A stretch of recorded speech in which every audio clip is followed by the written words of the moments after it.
Bueno, pues sí, vamos a platicar ahora acerca de un acontecimiento que efectivamente pasa en las generaciones y está marcando la memoria de los nuevos jóvenes y los jóvenes del pasado, quienes lo vivieron y quienes han leído sobre este acontecimiento el 2 de octubre de 1968, que ha quedado marcado en nuestra historia. Pepe, qué gusto que estés aquí para hablar de algo que hay que tener presente. Nos traes varios libros, tienes una entrevista muy interesante con Lorenzo Meyer, así que bueno, pues hay mucho que platicar.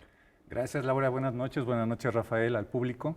Pues sí, es una fecha importante. Estamos recordando justamente la represión que se dio en la plaza de Tlatelolco, justamente en un mitin hace 55 años. Pero pienso yo que está un poco idealizado justamente ya el movimiento estudiantil. Es una historia ya un tanto romantizada, un tanto petrificada. No cambian los discursos, allá hay muchas cosas que se deben de investigar, que se están investigando, por supuesto. Pero les dejamos esta pequeña nota, es un recuento a grandes rasgos de lo que fue el movimiento estudiantil de 1968. En 1968, los jóvenes universitarios mexicanos estaban conscientes de lo que estaba ocurriendo en otras partes y de la inquietud de sus iguales en otros lados. Sin embargo, no había el estímulo para que se desarrollara un movimiento social de importancia. Así que, de momento, todo parecía estar en paz.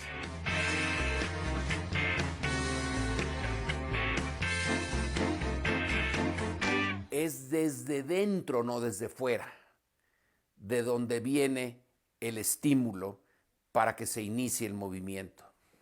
Y va a venir el problema en el Distrito Federal de la manera más, una de las maneras más tontas imaginables. ¿Cómo resolver el problema entre la preparatoria Isaac Ochoa de Herena y la escuela politécnica que están ahí en la Ciudadela?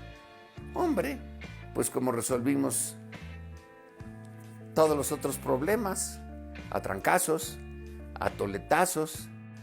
La demanda estudiantil era muy sencilla: que se castigue al jefe de policía, que se le destituya y que se le pida al presidente que dialogue con los estudiantes. Ese punto sí es neurálgico.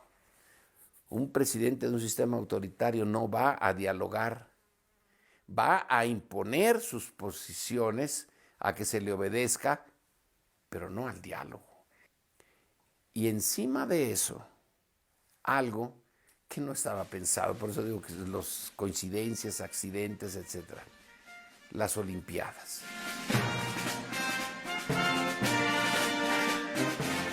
México iba a ser el primer país no desarrollado y que iba a ser responsable de esta organización tan compleja. ¿Para qué quería México eso? El régimen se iba a celebrar delante del mundo con la Olimpiada. Y supongo que en esta mezcla de factores es cuando se tomó la decisión: hay que acabarlo de raíz.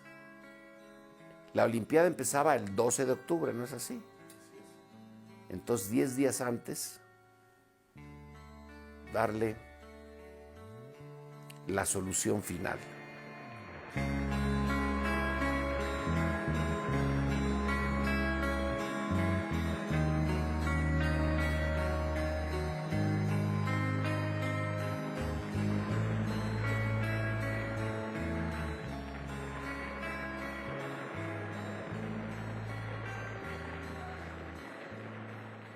Aunque en el pliego petitorio hubiera aparecido la Virgen de Guadalupe o cosas que no tenían nada que ver con la democracia formal, el hecho de crear ese movimiento y de mantenerlo con vida era el reto. No se necesitaba decir nada.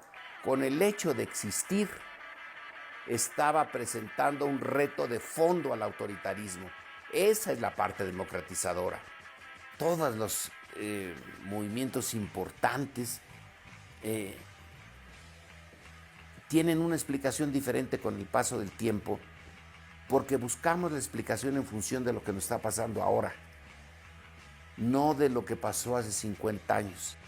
Y hoy sí lo vemos como ese reto de unos jóvenes con muchas ganas, mucha información sobre el sistema de poder, que retan al autoritarismo. Y el movimiento no se dejó cooptar. Eso es otra de las cosas más interesantes. Lo intentaron y no pudieron. El liderazgo respondía a las bases. Esa es una manifestación democrática fantástica en un país que no tiene ninguna tradición democrática. Se hizo democrático allí. Es una lección realmente heroica de democracia. Se arriesgaron. Los mataron algunos de ellos, a la cárcel otros. Lo aplastaron el movimiento. Y por un tiempo el sistema parece que ganó, pero no ganó.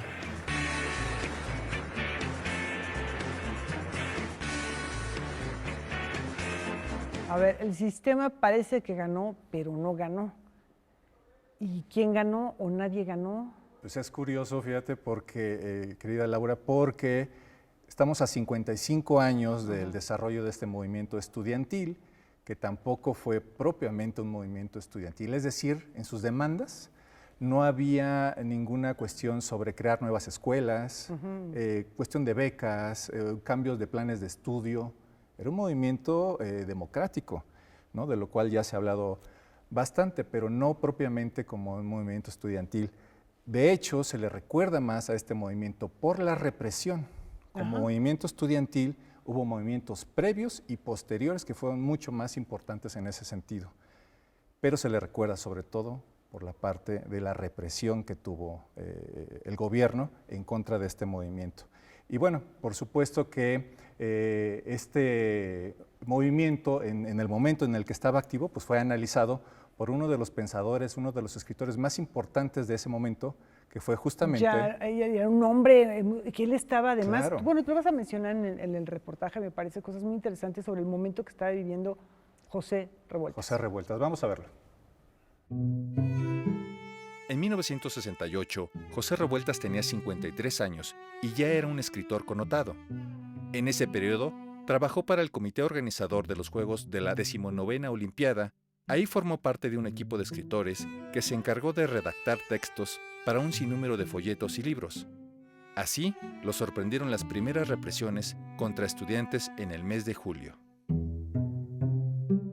Y cuando empiezan los disturbios, ya el 26 de julio, él renuncia, ¿no? En protesta por la intervención de la policía el 26 de julio y después, pues clarísimamente, cuando vuelan la puerta de la Preparatoria 1 en San Ildefonso, donde ya eso provoca, digamos, que una parte muy importante de los intelectuales de la nueva generación estén en contra de Díaz Ordaz, apoyen la huelga y que incluye, digamos, al rector de la universidad, a Javier Barros Sierra. Era habitual para los estudiantes que llegaban a la Facultad de Filosofía y Letras observar a José Revueltas escribiendo.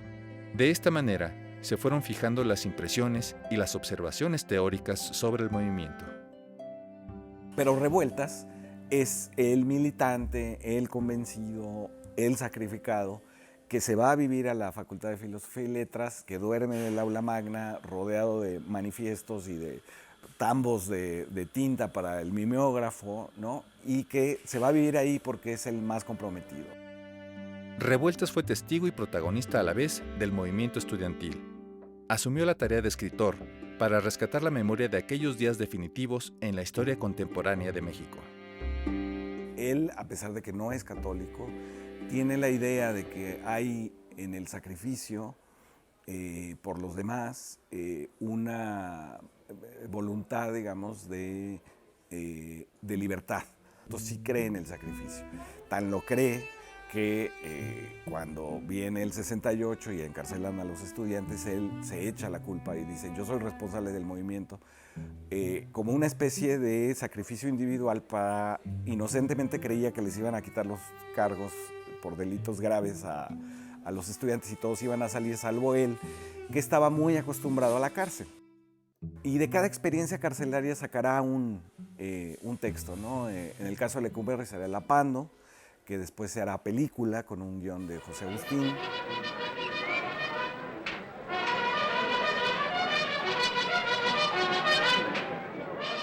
Yo creo que Revueltas, por su ideología, por su postura política, ha sido negado como escritor durante mucho tiempo. Y yo creo que hay que releer a Revueltas.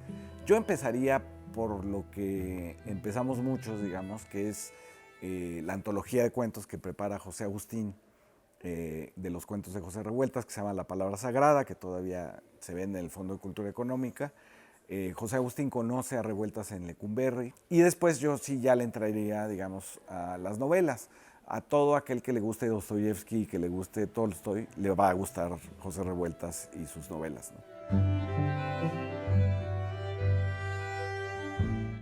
Bueno, pues ahí vemos también una recomendación de lectura, José Revueltas, que tú nos traes uno de tus libros, ¿verdad?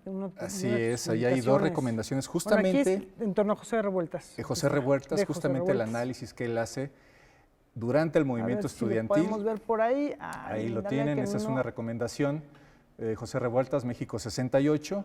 Y quisiera también recomendarles otro libro que también es muy importante, que me parece, en mi humilde opinión, que es el libro que reseña, explica mejor el movimiento estudiantil, el mejor que hay, y fue publicado 10 años después, en 1978. Bueno, la luz que le da el tiempo también a los acontecimientos es importante, y seguramente a 55 años también nuevas lecturas tendrán que surgir. Claro, claro. Pepe, si me permite hacer la recomendación de la serie de libros Tiempo de Revueltas de José Manuel Mateo, que es un investigador académico, escritor, que conoce muy bien este personaje, que ha recuperado tanto textos de él y de Ricardo Flores Magón de manera conjunta.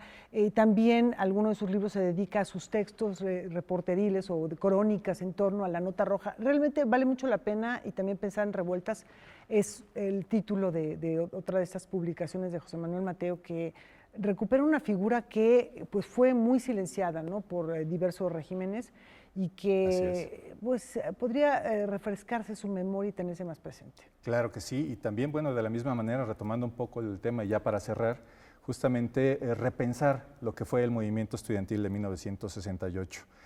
No se entiende el México de 2023 sin el México de 1968, entonces hay otros elementos que están ahí que deben de ser analizados de manera puntual para poderlo entender, para poder entender la historia de nuestra democracia propiamente. Y de los símbolos, ¿no? Por es un supuesto. símbolo más. Decías algo interesante, se gestaron muchas situaciones anteriores y después el 71, el 72, pero ¿por qué recordamos el 2 de octubre? ¿Por qué el 2 de octubre no se olvida? Es algo que también tendríamos que pensarlo. ¿Cómo ves, Rafa? Muy interesante, y esto que comentan de la luz del tiempo para analizar los hechos. La historia es una ciencia, y como buena ciencia las hipótesis se van modificando con la investigación, con las teorías, y entonces esto es muy interesante porque es algo que nos lleva inclusive a volver la mirada a otras latitudes, y está el Mayo francés y el 68 francés, claro, y todos esos ecos que venían también llegando y permeando estas ideas que bien dice Pepe. Bueno, sí era un movimiento estudiantil, pero no eran necesariamente exigencias estudiantiles las que se estaban enarbolando. Entonces, revisar la historia desde otra perspectiva nos ayuda también a entender, como ya lo apuntan, nuestro presente. Muchas gracias, mi querido Pepe, por siempre ayudarnos a ver desde otro ángulo la historia. Muchas